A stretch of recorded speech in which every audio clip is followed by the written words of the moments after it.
Dan saya sangat menyayangkan ketika kemudian ada polemik begini dan menjadi viral, itu dihapus semua yang menjadi polemik, yang kemudian materi yang diduga oleh saudara-saudara dari pihak apologet Islam yang merupakan bukti penistaan terhadap agama Islam yang dilakukan oleh STT Nias. Kenapa mesti dihapus? Itu pertanyaan saya. Sayang gitu loh. Karena kalau dihapus, itu menjadi klaim buat saudara-saudara apologet Islam sebagai bukti sah penistaan yang STT Nias lakukan. Mungkin setelah dihapus baru mereka buat press release ya dari rekaman handphone biasa dan kemudian diupload dan itu menjadi viral juga. Jadi bagi saya ini blunder, kenapa? Karena apalagi klarifikasi penyangkalan terhadap semua materi yang kalau secara jejak digital dibuktikan oleh saudara Rudi layar teologi bahwa itu benar ada dan memang benar termuat seperti itu dan itu tidak bisa disangkali karena jejak digital itu bisa dibuka, bisa ditelisik. Dan yang saya maksudnya blunder, kenapa mesti di dalam press release itu Ketua STT Pak Fonzega dan kawan-kawan jajaran pimpinan STT Nias itu mengancam untuk melaporkan pihak-pihak yang dianggap telah membuat sangat atau pihak-pihak yang ulahnya sangat-sangat merugikan STT Nias dan mencemarkan nama baik STT Nias dan akan melaporkan ke polisi. Ini yang saya bilang blunder. Kalau soal klarifikasi saja barangkali tanpa ancaman melaporkan ke polisi, apalagi kalau betul-betul pihak STT Nias melaporkan ke polisi, wah itu bagi saya bunuh diri. Ya.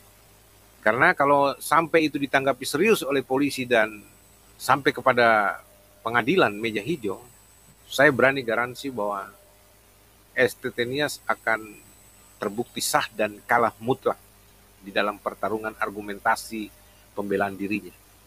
Dan itu pasti akan berujung penutupan dari STT Nias itu sendiri.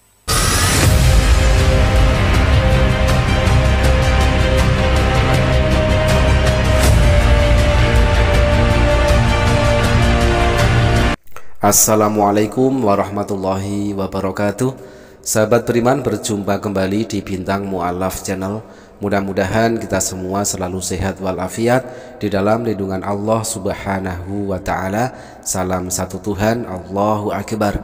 Teman-teman, kesempatan kali ini kita akan tampilkan video tanggapan dari Pastor Joshua Tewu yang ternyata ikut angkat bicara tentang klarifikasi yang dilakukan oleh pihak STT Nias. Nah, teman-teman, bagaimanakah tanggapan dari Pastor Joshua Tewu? Mari kita simak videonya. Ya, selamat malam. Salam sejahtera bagi kita semua yang dikasihi Tuhan. Shalom. Saudara, malam ini walaupun agak larut, saya terpaksa untuk naik mengudara untuk ikut memberikan tanggapan, perspektif saya sebagai orang kenal juga sebagai seorang apologet di Kristen ini, sehingga ini menjadi tanggung jawab panggilan pelayanan. Ya, oke, apa yang ingin saya komentari, yaitu saya perlihatkan dulu thumbnailnya ya. Ini thumbnail kita, saudara. Nah, teman-teman, inilah thumbnail yang ditampilkan di dalam konten dari Pastor Joshua Tewu. Di situ ada logo STT Nias dan di bawahnya ada tulisan Presiden Buruk dan di sampingnya ada tulisan Stop Nistakan Agama Islam dan Berhentilah Lecehkan Nabi dan Allah Mereka. Yes. Di sebelah kiri ini kalau saudara lihat ada STT Nias. Logonya Sekolah Tinggi Teologi Nias, STTN, di bawah naungan Yayasan Kudus Mandiri. STT Nias atau STTN di bawah naungan Yayasan Kudus Mandiri dan terakreditasi BAN PT. Menurut informasi dari atau logo yang ditampilkan ini.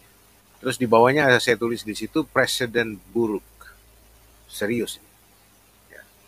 Artinya apa yang melanda STT Nias, baik disengaja ataupun tidak disengaja, diprediksi atau tidak diprediksi oleh STT Nias, akan konten yang dia muat atau materi perkuliahan yang dia muat di website resmi mereka, website official dari STT Nias yang sekarang sudah dihapus, ya.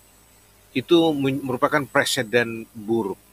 Presiden buruk itu punya pengertian, ya, pertanda atau gejala yang amat sangat tidak baik, ya. Dan ini hal yang serius. Baik.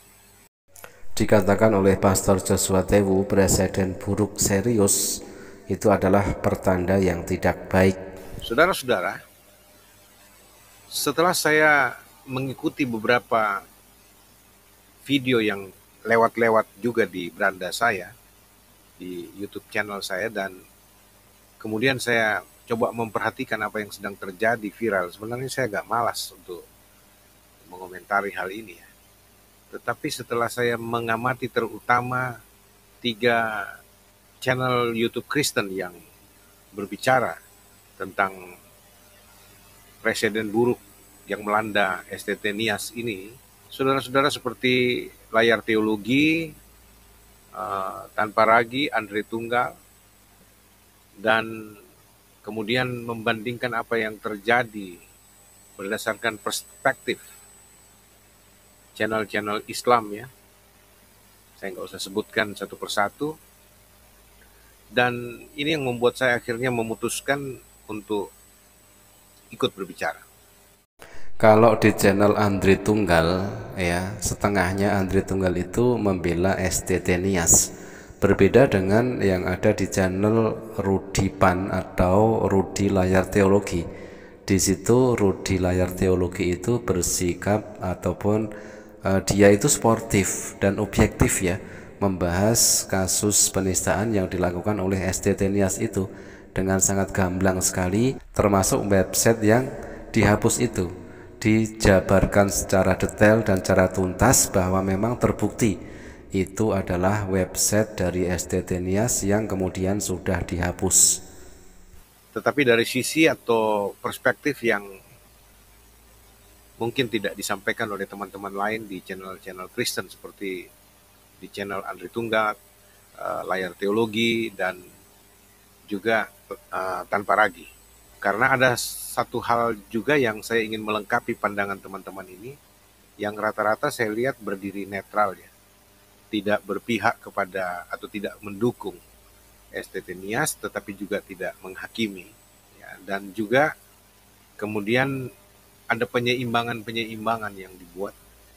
Tetapi hal yang paling penting yang ingin saya sampaikan di sini berdasarkan thumbnail yang saya buat, saudara. Seperti ini. Saudara lihat, ya. Stop nistakan agama Islam dan berhentilah lecehkan Nabi dan Allah mereka. Nah, selama ini yang kita tahu, ya, para YouTuber Kristen itu ketika menanggapi kasus penistaan yang dilakukan oleh STT Nias, mereka itu berdiri di tengah-tengah atau netral. Tetapi di sini Pastor Joshua Tewu menekankan ada sebuah nasihat atau himbauan kepada STT Nias atau siapapun, ya, di dalam thumbnailnya, yaitu stop nistakan agama Islam dan berhentilah melecehkan Nabi dan Allah mereka. Jadi salut untuk Pastor Joshua Tewu yang menasihati sesama saudaranya seimannya. Stop nistakan agama Islam dan berhentilah lecehkan Nabi dan Allah mereka. Itu thumbnail yang saya buat. Ini tidak menjurus kepada STT Nias secara khusus, tetapi ini ditujukan kepada semua kalangan di Kristen, di dalam kekristenan itu sendiri, ya. Dan kalau Anda lihat di narasi YouTube saya, deskripsi yang saya buat, jangan tiru apologet Islam dan jangan terprovokasi dengan mereka. Saya kasih tanda seru dan tanda tanya, seperti ini juga. Di thumbnail ini juga saya kasih tanda seru dan tanda tanya. Stop nistakan agama Islam dan berhentilah lecehkan Nabi dan Allah mereka. Tanda seru artinya ini seruan yang serius. Kenapa saya katakan begitu? Nanti saya ungkapkan sebentar. Dan tanda tanya, kenapa sih harus melecehkan agama orang, menistakan agama orang, dan menghina simbol-simbol keimanan mereka seperti Nabi dan Allah mereka? Ya. Kenapa sih harus seperti itu? Pertanyaan besar dari Pastor Joshua Tewu yang seharusnya ini wajib dijawab oleh semua umat Kristen, khususnya umat Kristen yang hobi sekali menghujat agama orang lain. Kenapa kalian mesti seperti itu? Kenapa kalian suka sekali menghina dan melecehkan dan menistakan agama lain? Nah, ini khususnya para pendeta-pendeta yang senior dan juga para pendeta yang hobinya menghujat, mohon untuk dijawab ini ya. Khususnya Saifuddin Ibrahim misalnya, Paul Zong misalnya, Sofiatul misalnya, yang mana di dalam mereka menghujat dan menistakan agama orang lain, dibela-belain kabur ke luar negeri biar tidak bisa diproses hukum, karena di luar negeri mereka bebas menghujat tanpa adanya proses hukum. Seperti kalau mereka menghujat di Indonesia, pasti mereka akan ditangkap. Dan sekali lagi, ini tidak dikhususkan, ditujukan kepada STT Nias. Tetapi saya memakai landasan ini untuk membicarakan persoalan nista-menistakan satu dengan yang lain. Dan saudara-saudara, saya tidak perlu ulas isi dari konten atau materi mata kuliah Islamologi yang kalau saya lihat memang cukup banyak, terutama waktu saya ikuti, saya nonton penuh channel dari Tanpa Ragi dan Andre Tunggar, dan khususnya Layar Teologi. Dan bahkan saya sempat berbicara dengan saudara kita Rudi dari Layar Teologi untuk membahas persoalan ini. Saya sempat berbicara sama saudara Rudi Pan dengan sedikit mengungkapkan perasaan saya bahwa aduh, kalau sampai STT Nias ditutup, kasihan anak-anak mahasiswa yang kuliah di sana dan yang menjadi alumni. Itu sebabnya kita perlu membicarakan ini secara baik dan bagaimana mencari solusinya. Kenapa saya bicarakan sampai seperti itu? Karena dari ketiga video channel dari teman-teman apologet Kristen ini atau YouTuber Kristen, itu saya bisa mengambil satu kesimpulan bahwa dengan perkembangan yang terjadi termasuk klarifikasi yang dibuat dari pihak STT Nias, ya terutama ketua STT-nya, ya. Saya nggak usah muat di sini, saudara. Saya rekomendasi nonton penuh videonya tentang STT Nias ya, video dari Layar Teologi, dari Andre Tunggal, dan juga dari Tanpa Ragi. Nonton aja penuh, ya supaya saudara juga tahu. Dan di sini Pastor Joshua Tewu sudah sempat membicarakan kemungkinan terburuk atas penistaan yang dilakukan oleh pihak STT Nias bersama para apologet dan juga para YouTuber Kristen. Pastor Joshua Tewu sudah membahas kemungkinan terburuk jika STT Nias itu ditutup nantinya. Pasti yang menjadi korban adalah para mahasiswa daripada STT Nias, apalagi alumninya. Saya di sini hanya untuk membahas satu hal yang tidak terbahas oleh tiga channel ini. Ya, dan saya tidak mau komentari soal tuduhan, provokasi, bahkan ajakan untuk mengganyang STT Nias dari apologet-apologet Islam, ya termasuk narasi-narasi buruk yang dipakai untuk menyerang kekristenan berdasarkan kasus STT Nias ini. Saya tidak bahas konten apa yang mereka sebutkan penistaan agama itu karena sudah terbahas di tiga channel Kristen. Ya. Wah, sangat ngeri sekali Pak jika Anda ikut membahasnya di sini. pasti akan semakin viral. Apa yang ada di dalam website kuliah umum Islamologi yang diterbitkan oleh STT Nias dan lalu sudah dihapus itu sangat-sangat ngeri-ngeri sedap Pak Joshua Tewu. Penistaan yang dilakukannya ya, tuduhan dan fitnahan dan juga pemelintiran ayat-ayat Al-Quran yang dipelintir sesuka hatinya, diterjemahkan, ditafsirkan sesuka hatinya oleh pihak STT Nias. Semisal ada ayat Al-Quran, Alhamdulillahi Rabbil Alamin.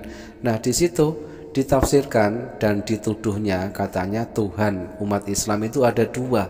Nah ini kan sungguh sangat luar biasa ngawur Pak Joshua Tewu. Dan ada lagi ketika asma Allah disandingkan dengan simbol 666. Asma Allah disamakan dengan ular naga, dragon. Nah disitulah Pak Joshua Tewu sangat ngeri sekali, sangat keji sekali penistaan yang dilakukan oleh website yang sudah dihapus tersebut. Dan saudara-saudara yang kekasih, yang saya anggap bahwa memang ini adalah presiden buruk, satu gejala yang sangat tidak bagus, sangat tidak menguntungkan kekristenan dan juga bagi STT Nias itu sendiri.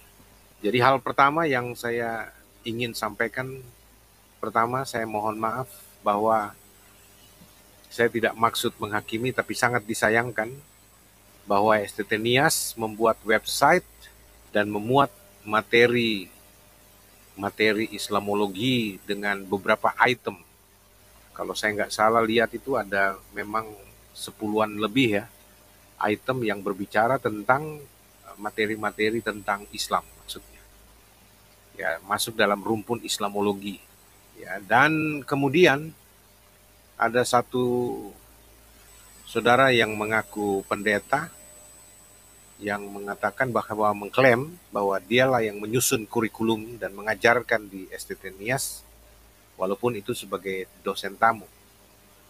Ya, itu hak STT Nias memanggil siapapun untuk menjadi dosen tamu di STT Nias untuk membahas atau mengajarkan materi Islamologi. Kalau menurut dugaan saya, seorang yang ngaku pendeta yang dimaksud oleh Pastor Joshua Tewu tersebut mengarah kepada Saifuddin Ibrahim, teman-teman ya. Karena sudah viral melalui penuturannya sendiri, Saifuddin Ibrahim ini pernah menjadi dosen tamu di STT Nias. Dalam rangka apa? Untuk memberikan kuliah Islamologi. Saya akan memberikan pencerahan sedikit tentang viralnya STT Nias, Sekolah Tinggi Teologi Nias. Nias itu kalau dari Jakarta kita akan terbang sekali lagi dari Polonia Medan atau yang sekarang ini apa namanya bandara yang baru, dari Medan ke Nias sekali terbang lagi. Nah di sana kita akan turun dan STT Nias itu ada di Gunung Sitoli, kota Gunung Sitoli. Meskipun saya pernah menjadi dosen tamu di sana, saya lupa tahunnya berapa, kuliah umum. Jadi dari kelas 1, dari semester 1 sampai semester akhir.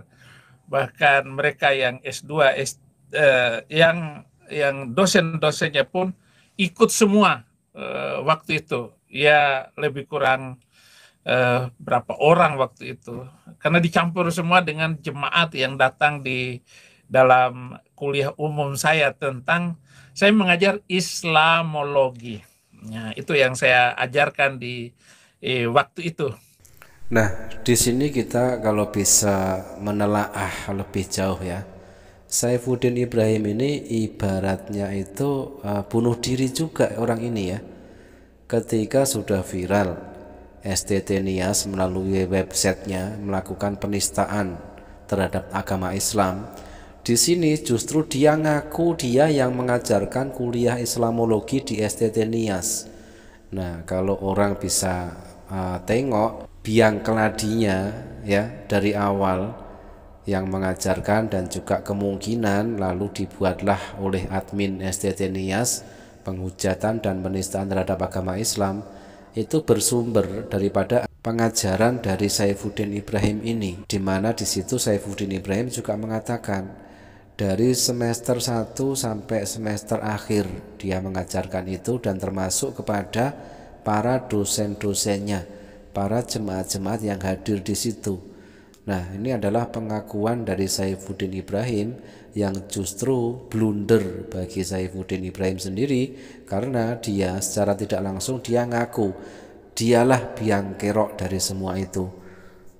Ya, tetapi sangat disayangkan karena saudara-saudara, bahwa materinya yang mestinya berlaku eksklusif untuk STT Nias itu dipublish di website resmi dari STT Nias.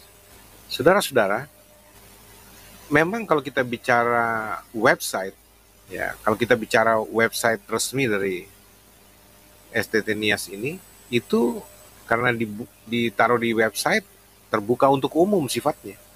Nggak bisa kita bicara, oh itu berlaku internal, nggak bisa. Kalau website itu kan memang dibuat untuk diketahui oleh umum. Dan saya sangat menyayangkan ketika kemudian ada polemik begini dan menjadi viral, itu dihapus semua yang menjadi polemik, yang kemudian materi yang diduga oleh saudara-saudara dari pihak apologet Islam yang merupakan bukti penistaan terhadap agama Islam yang dilakukan oleh STT Nias. Kenapa mesti dihapus? Itu pertanyaan saya. Sayang gitu loh.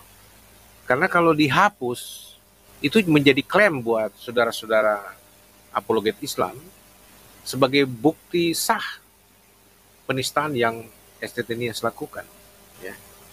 Dan kedua, yang saya anggap blunder dilakukan oleh pihak STT Nias, yaitu ketua STT-nya, Pak Fonseca, kalau saya nggak salah, itu saya lihat dari bahasan Rudi Layar Teologi ya, sebagai ketua STT, itu menyangkali semua apa yang sedang beredar viral di media sosial, saudara-saudara.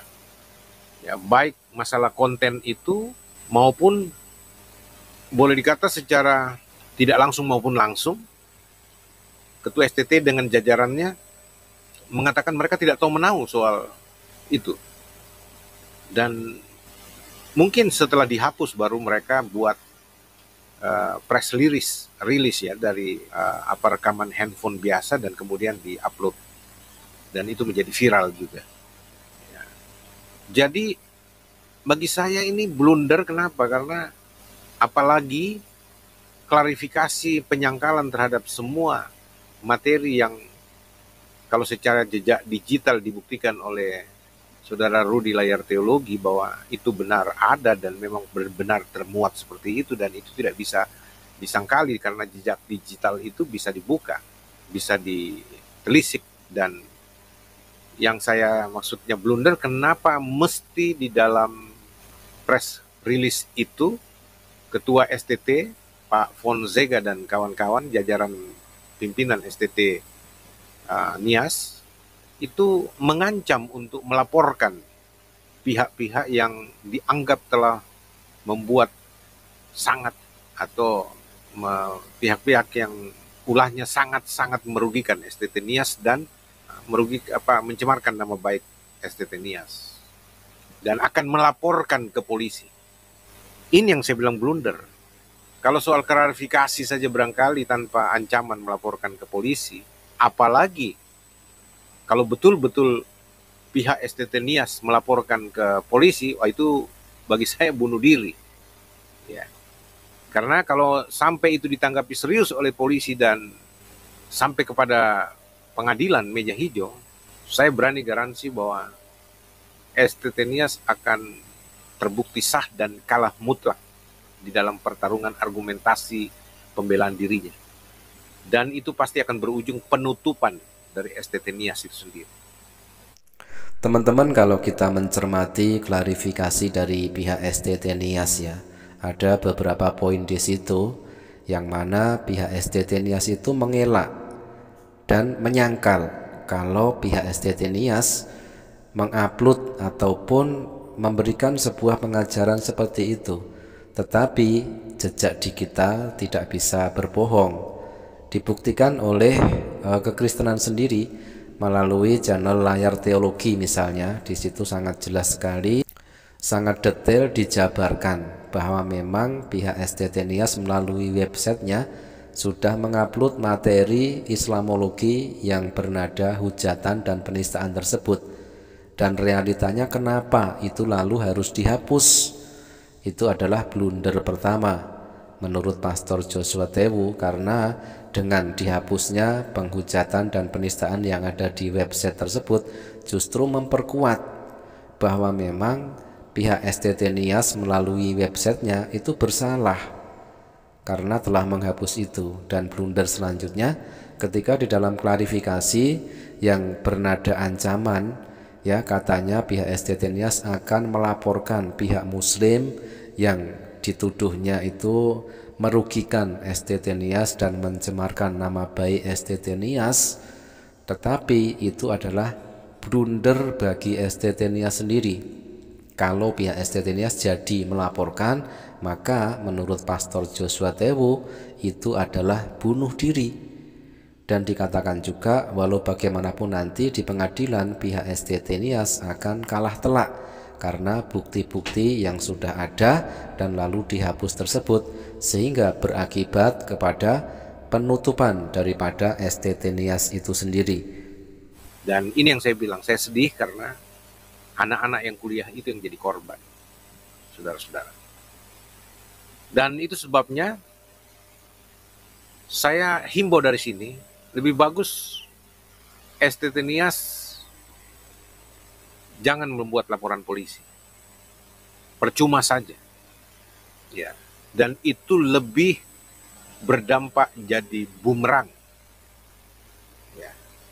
Apalagi kalau nanti ternyata di kalangan internal STT Nias dengan pengurus Yayasan Kudus yang menaungi STT Nias yang dipimpin oleh Pak Radius dihapus, bahkan kalau saya nggak salah dari bahasan Saudara Rudi Layar Teologi mengatakan bahwa itu sampai di statuta bisa dihapus. Itu kan barang yang tidak masuk akal, tetapi dilakukan untuk menghilangkan nama Pak Radius dari sangkut paut dengan STT Nias sebagai ketua yayasan yang melindungi, mengayomi STT Nias, ya.